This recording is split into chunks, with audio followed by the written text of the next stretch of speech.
Magandang araw sa atin mga winding. So meron tayong gagawin dito, isang stand pan na stand pan, mali pala, Dix pan.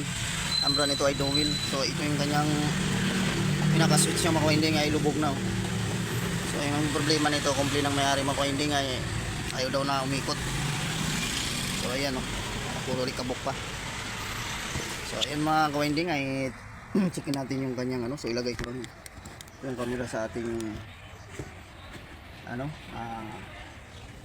tripod, so blurred pa. So ngayon kuha lang tayo ng tester, so isit lang natin sa times 1. So i-plug natin. So naka times 1 na yan, dapat mayroon na tayong reading makuha niyan. So wala mga winding hindi pumalo natin tester pero nakauna yan. So ayan, bubuksan na natin itong mga winding.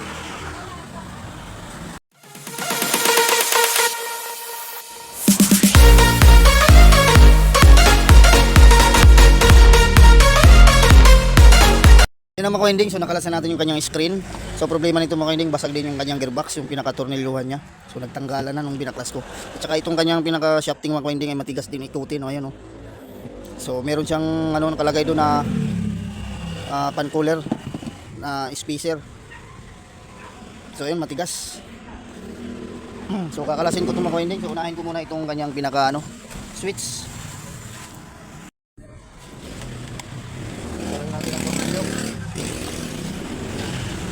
Ano? Bayad? Pinayaran? Kaya tiri mo bigay.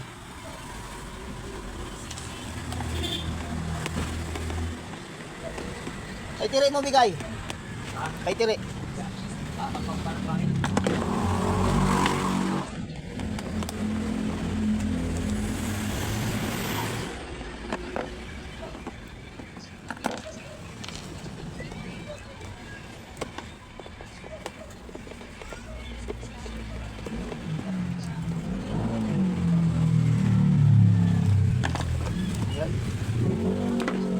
Tanggalan natin yung cover ng switch.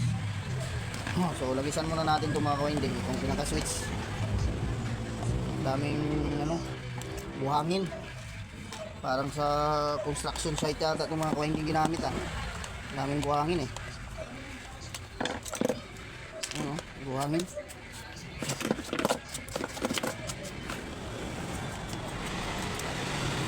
Nag-stack up. Ay po, nalaglag pa.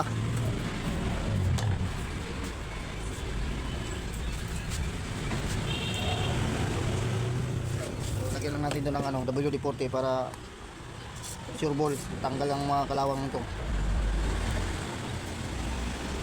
Pag walang WD-40, pwede naman langis, mga kawinding. Ayan bumabalik na Sus, pupukin lang natin pababa.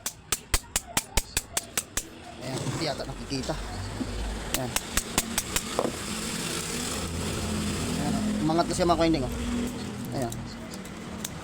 Ayun. Okay na to.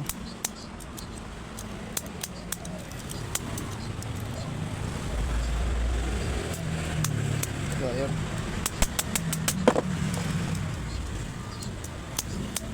Okay. Functional na siya mga winding, functional na. Ayan. Yung tester natin itong kanyang kung meron na ba tayong makuha continuity. Kasi nag-stack lang kanina. Sana buo pa yung motor. Okay. Pinutin nga natin. So wala talaga mga winding. As in walang power. So sunod naman natin mga winding yung kanyang motor. So ibalik ko lang ito ng kabit.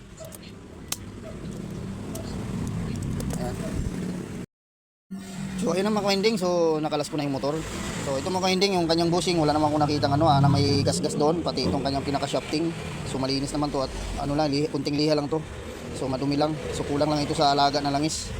So ito mga winding, pinaka-cooler spacer niya ay puputulin ko ito para hindi ito sa gabal, itong bilog niya ito, parang matira na lang yung gitna kasi pag kaya ko pinuputol itong mga winding kasi ay pag nawala sa align yung bushing at nagkaroon ng gas-gas, maring didikit yan dito sa winding, mga winding. Ngayon pag tinamaan ito, dumikit ito, kakainin niya tong winding hanggat masira yung motor natin. So itong motor niya mga winding, so medyo bago pa. So ang naging problema nito mga winding ay fuse. Maring bumigay na yung fuse nito. So checkin natin to mga winding. So at saka itong kanyang capacitor mga winding, baka mababa na rin ang ano nito, yung laman nito, kasi pag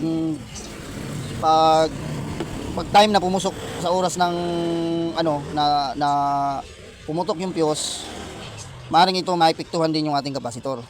Pwedeng bumaba, pwede ring hindi siya tinamaan. So pag ito ay bumaba mga winding, ay magpapalit tayo ng bago. So ngayon puputulin ko lang to at chichikin natin muna.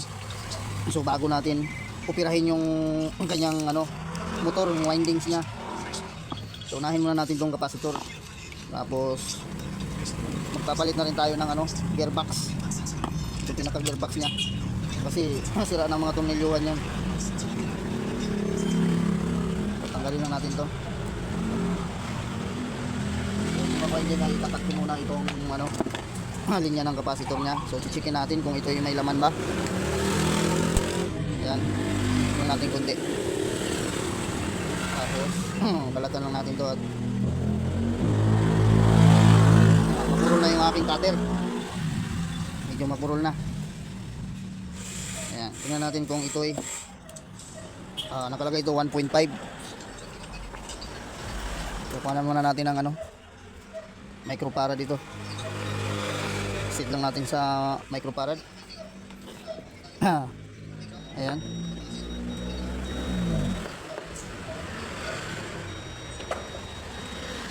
$1.3. So pasok pa ito mga winding.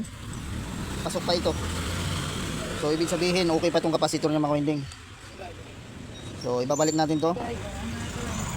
So ngayon ay kakalasin na natin to. Ito naman yung sunod natin, yung kanyang motor. Tabi muna natin yung kanyang rotor. Checkin natin yung fuse nito, bakit siya ay walang resistance. Ayan, cut lang natin yung cable tie. Ito palang motor niya mga winding, special. So sa pagbukas nito mga winding ay dandahan lang kasi baka maputol at delikado, at pag hindi na mahanap ang kaputol yari na. So ito yung fuse niya, yung itong kulay puti, yung nakabalos. Uy, ayan, saan yung fuse nito? Katago yata. Ito. So ito yung ginamit niyang fuse. Pag ganito kasi yung fuse mga ka-winding, ganito na kwadrado, ay sirain yan. Magaling masira to. Tingnan nga natin kung meron siyang continuity. Dapat papalo ka rin yung leading yan, yung fuse nyan. So wala, open mga winding, open siya. Open. Ngayon putulin natin para ma-actual siya natin mga winding. Ayan. So naputol na po natin. So ngayon i-actual natin to kung siya buo. Ayan, para makita yung tester.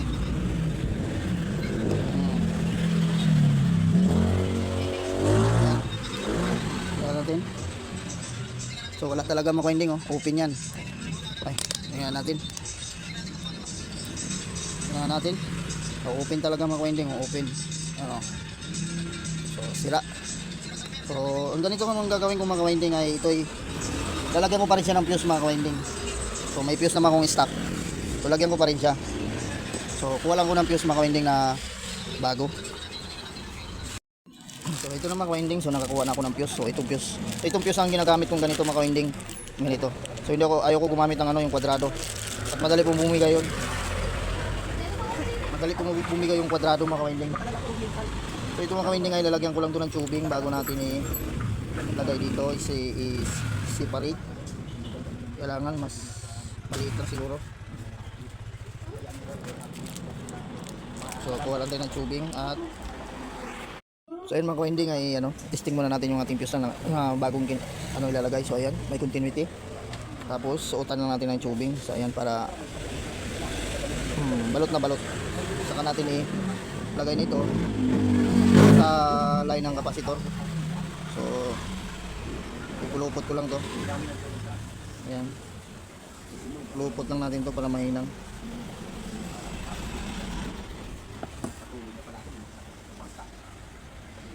Ayan.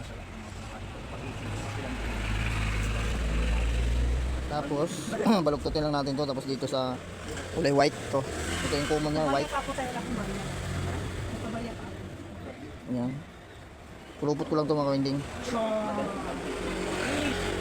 Ayan. 60, 65. So ayan, ihinang lang natin.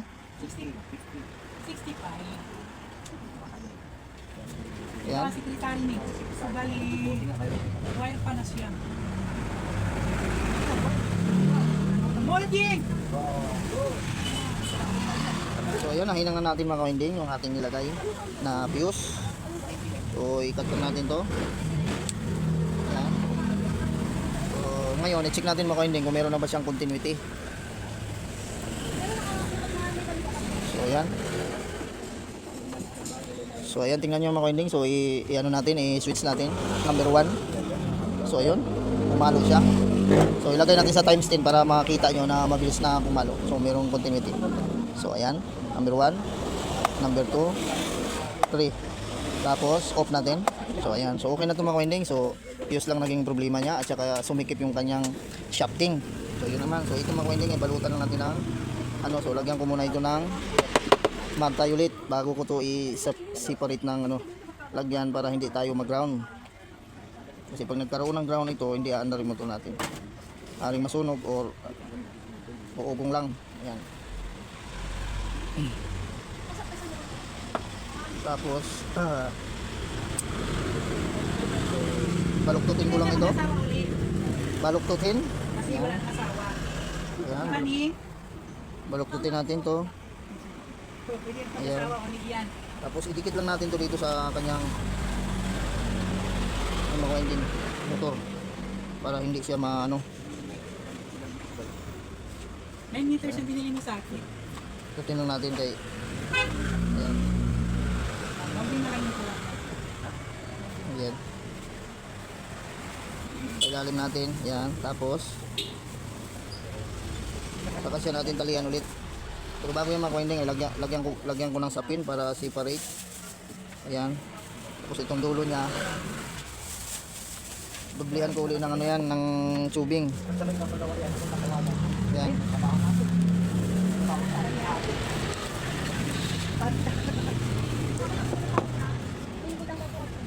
Ayan, para dubli.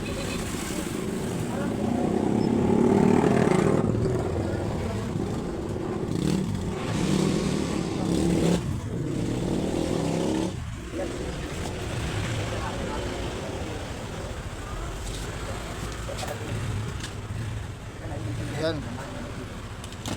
Tapos unitan natin. Kuya, ito na kuya. Nagalit na.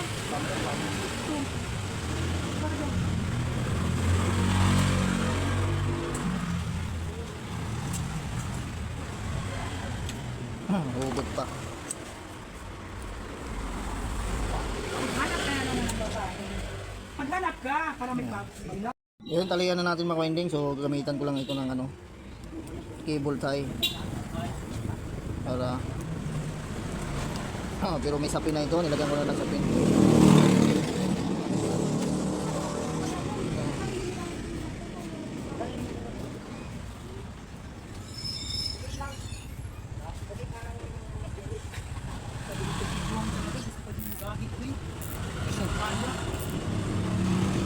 Ha? Ayan, nag-cable tie na natin mga winding. Nandito naman sa kabila.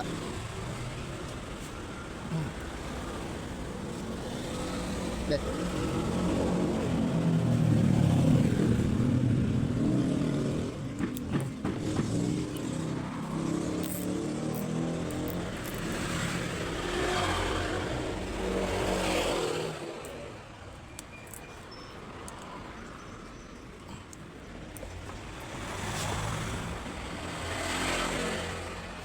Ayan, nakibul tayo na natin mga winding.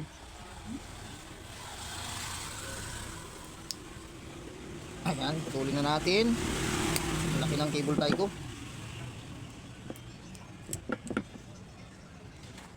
Ayan.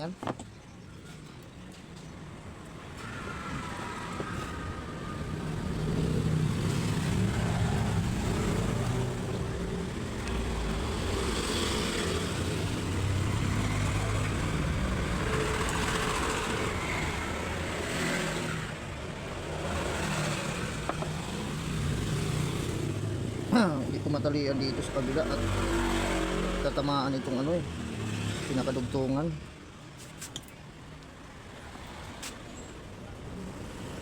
Pwede namang lagyan pero lagyan ko.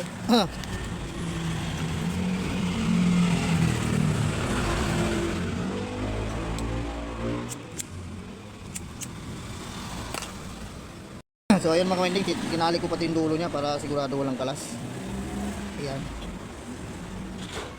Para wala tayong kalas. Ayan. So itong tali ko mga kawinding, kahit anong sindi mo niyan, hindi nasunog yan, hindi nasisindihan. Ano ba yan? Kami na naman ano, Alin? barena. Papagawa. Ano? Papagawa. May Sige. isang sabay-sabay na. Dalhin mo. Ha? Pagsabay-sabay natin. Oo, sabay-sabay na. Sige. So ayan naman kawinding sa ano na. So sunod natin na yung motor naman, ang ating lilinisan. At mailagay na natin. At may kabit. So ayun naman kawinding, so kumuha na ako ng gearbox niya mga kawinding. So kaso lang luma na itong ilalagay ko mga kawinding. Pero matibay naman to mga kawinding, so hindi na mababasag to. Katulad nito, basag. So naikabit ko na yung motor mga kawinding, nailagay ko na. So ito yung sinasabi ko sa kanya mga kawinding, na yung kanyang cooler na with edge spacer. So pinutol ko yan. So ayan para pag nagkaroon ng problema yung bushing, mawala sa align, hindi tatamaan yung motor natin. So, ito yung nilalagay ko mga kawinding, itong gearbox na second hand. Pero pwede naman ito mga kawinding. Maganda na itong ilalagay natin. Na gearbox niya. So kapit lang natin.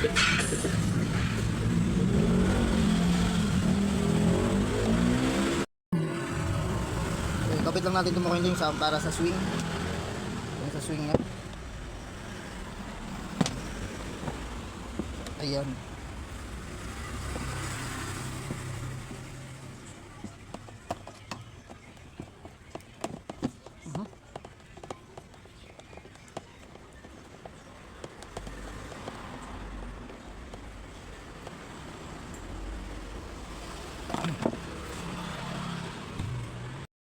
So ayun naman kawinding, so nailagay na natin yung kanyang housing.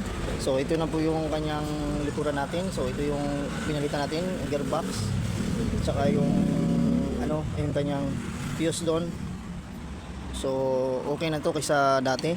Kasi yung pasag yung kanyang gearbox. So ngayon mga kawinding ay i-testing na natin to. So gagandahan nito sa dual mga kawinding, ang ginamit niyang motor doon ay tanso yung kanyang windings. So ngayon mga winding ay testing na natin. So pinutin natin yung number 1. Ayan So ayan mga winding, functional na yung ating electric fan. So lagay natin sa number 2. Ayan. Tapos number 3. Ayan lakas. Ayan. Yung ating two wheel. So number 1 lang natin. So ayan mga kawinding, so hanggang dito na lang po tayo. Kung bago lang po sa aking channel, so please subscribe at pahit ang notification bell para updated kayo kung may bago tayong video. So ayan mga kawinding, so bye bye na po. So that is sa atin mga kawinding.